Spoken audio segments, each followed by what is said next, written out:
बिस्मिल्लाहिर्रहमानिर्रहीम। अस्सलाम वालेकुम।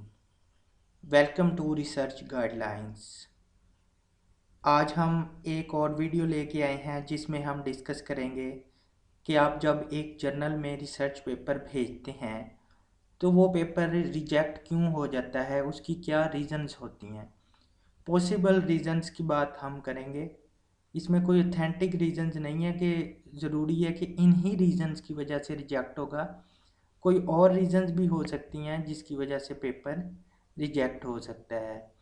तो why a journal reject your paper, हम इसमें कुछ की पॉइंट्स डिस्कस करते हैं। जिस तरह के मैंने पहला पॉइंट बताया है, स्कोप मिसमैच। अब स्कोप मिसमैच क्या हो सकता है? हर जर्नल जो होता है उसका एक स्कोप होता है। स्कोप मतलब कि एक स्पेसिफिक एरिया जिसमें वो रिसर्च पेपर्स को एक्सेप्ट करते हैं।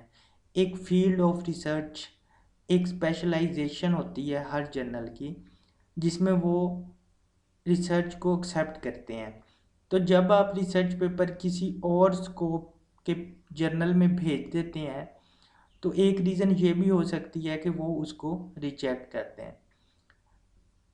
तो जिस तरह मतलब ये आप समझ लें कि अगर आप फील्ड ऑफ फिजियोलॉजी में काम कर रहे हैं और जर्नल जो है वो बायोकेमिस्ट्री का है, तो आप जब फिजियोलॉजी का पेपर बायोकेमिस्ट्री में भेजेंगे तो वो रिजेक्ट कर देंगे। तो इसके लिए आपको ज़रूरी है कि जब भी आप किसी भी जर्नल में पेपर भेजने लगें तो उसकी वेबसाइट ओपन करें और वहाँ से स्कोप को स्टडी करें कि ये किस एरियाज़ में पेपर्स को एक्सेप्ट करते हैं, इनकी फील्ड ऑफ स्पेशलाइजेशन क्या है जिसमें ये पेपर को एक्सेप्ट करते हैं।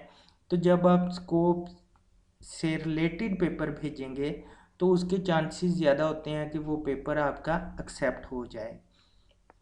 इसके साथ अब हम नेक्स्ट पॉइंट डिस्कस करते हैं कि पेपर फॉर्मेटिंग। पेपर फॉर्मेटिंग में अक्सर लोग बहुत सारी मिस्टेक्स करते हैं। हर जर्नल ने एक स्पेसिफिक क्राइटेरिया दिया होता है जिसके मुताबिक आपने पेपर को फॉर्मेट करना होता है। जैसे कि हर जर्नल के कुछ रेफरेंसेस स्टाइल होते हैं, उसके मुताबिक आपने फॉर्मेटिंग करनी होती है। तो बाकी जो पॉसिबल चीज़ें हैं, जिस तरह के कैप्शंस हो गई पिक्चर्स के नीचे और टेबल्स के कैप्शंस वगैरह जो देते हैं, उसका एक स्टाइल होता है। फ़ॉन्ट जो है उसकी आपने कितनी साइज़ रखना है, उसके अलावा और जितनी चीज़ें पेपर फॉर्मेटिंग में आती हैं वो सारी की सारी जब आप फॉलो करते हैं तो फिर आपके पेपर के चांसेस ज़्यादा हो जाते हैं कि वो एक्सेप्ट हो जाएगा।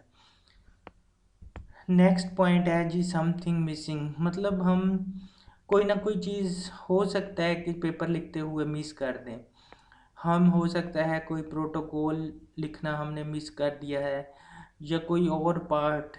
जिस तरह हम एथिकल कमेटी होती है जो कि आप एक्सपेरिमेंट करते हैं उसको अलाउ करती है, तो हो सकता है हमने एथिकल कमेटी का लेटर ना उनको भेजा हो या उसके बारे में ना लिखा हो। तो इस तरह कोई चीज़ ऐसी जो मिसिंग हो जाती है उसकी वजह से भी आपका पेपर रिजेक्ट होने के चांसेस होते हैं।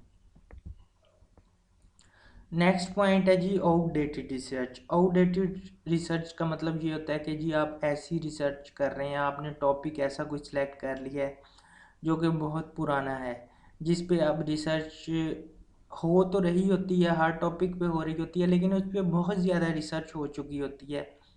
हर वो रिसर्च मतलब कॉमन हो चुकी होती है जिसको हम आउटडेटेड रिसर्च कहते हैं।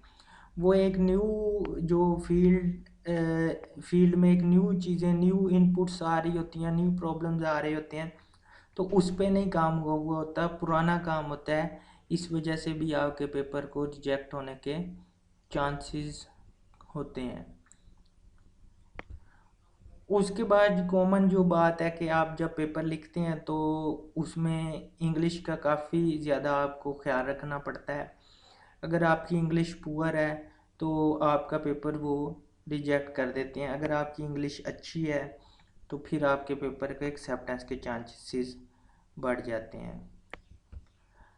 तो नेक्स्ट हमारा पॉइंट है और ये हमारा लास्ट पॉइंट है कि आउटडेटेड रेफरेंसेस, जब आप अपने पेपर में पुराने रेफरेंसेस यूज़ करते हैं जो कि आउटडेटेड हो चुके हैं, उसकी वजह से भी आपका पेपर जर्नल रिजेक्ट कर देता है। हमेशा लेटेस्ट रेफरेंस यूज़ करने की कोशिश करें।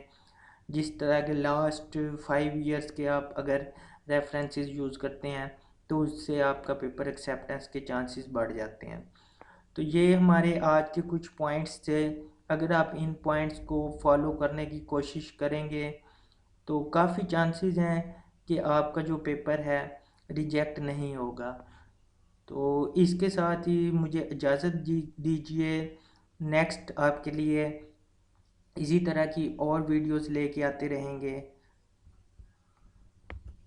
Thank you. अल्लाह हाफिज़।